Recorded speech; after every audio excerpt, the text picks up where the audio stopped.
രാത്രി നല്ല മഴ പെയ്തും തോന്നുന്നു. മുറ്റം ആകെ നനഞ്ഞ് കിടക്കണ്ടേ. അപ്പോൾ ഞാനിപ്പോൾ പോകുന്നത് സിംബയെ പുറത്തിറക്കാനാട്ടോ. ഇവിടെ രാവിലെ അപ്പിടിക്കാനും മുള്ളിക്കാനൊക്കെ രാവിലെ കൊണ്ടുപോകാറുണ്ട്.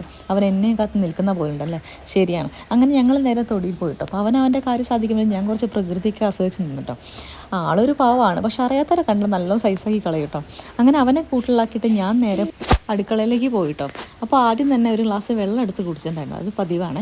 അത് കഴിഞ്ഞിട്ട് ഇന്നലെ ദോശയ്ക്ക് മാവാട്ടി വെച്ചിട്ടുണ്ടായിരുന്നു. അതിൽ ഉപ്പിട്ട് നന്നായി ഇളക്കി വെച്ചിട്ടോ. അത് കഴിഞ്ഞിട്ട് ചായൻ്റെ പരിപാടി നോക്കിയിട്ടോ. അങ്ങനെ ചായക്കാക്കി ഇന്ന് ബാജിക്കറി ഉണ്ടാക്കാൻ തീരുമാനിച്ചതിന് ഉരുളക്കിഴങ്ങും ഉള്ളിയും തക്കാളിയും പച്ചമുളകും ഇഞ്ചിയും വെളുത്തുള്ളി ചതച്ചതൊക്കെ നന്നായിട്ട് വെള്ളം ഒഴിച്ച് വേവിച്ചെടുത്തു. അങ്ങനെ ദോശയൊക്കെ ചുട്ടെടുത്തു. അമ്മക്കുട്ടിക്ക് ഭയങ്കര ഇഷ്ടമായി. കൂടെ ചട്നിയും കൂടെ ഉണ്ടായിരുന്നു കേട്ടോ. അപ്പോൾ അവർക്ക് ഈ കോമ്പിനേഷൻ ഭയങ്കര ഇഷ്ടമാണ്. അപ്പോൾ ലഞ്ച് ബോക്സ് റെഡിയാക്കി അമ്മോന് ഒരു 2 ദോശയും അതുപോലെ തന്നെ ചട്നിയും ബാജിക്കറിയും വെച്ച് കൊടുത്തു കേട്ടോ. അപ്പോൾ ഇന്ന് ലഞ്ചിന് അവൾക്ക് ഇതാണ് കേട്ടോ കൊണ്ടുപോകാനുള്ളത്. അങ്ങനെ അമ്മൂട്ടി ഇന്ന് പുതിയൊരു ഹെയർ സ്റ്റൈലിലാണ് കേട്ടോ. അവൾക്ക് ഒരുപാട് ഇഷ്ടപ്പെട്ടു. കാരണം ഇത് ഇൻസ്റ്റയിലൊക്കെ കാണുമ്പോൾ അവൾക്ക് ഒരുപാട് കെട്ടണം എന്നുള്ളൊരു ആഗ്രഹം തോന്നിയിട്ട് അങ്ങനെ ഞാൻ കെട്ടി കൊടുത്തിട്ടുണ്ടായിരുന്നു. അവൾ ഭയങ്കര ഹാപ്പിയാണ് കേട്ടോ. അമ്മക്കുട്ടിൻ്റെ ലുക്ക് ഇഷ്ടപ്പെട്ട ഒന്ന് കമൻറ്റ് ചെയ്യണം കേട്ടോ. അപ്പോൾ അമ്മക്കുട്ടി സ്കൂളിലേക്ക് പോയി ഇന്ന്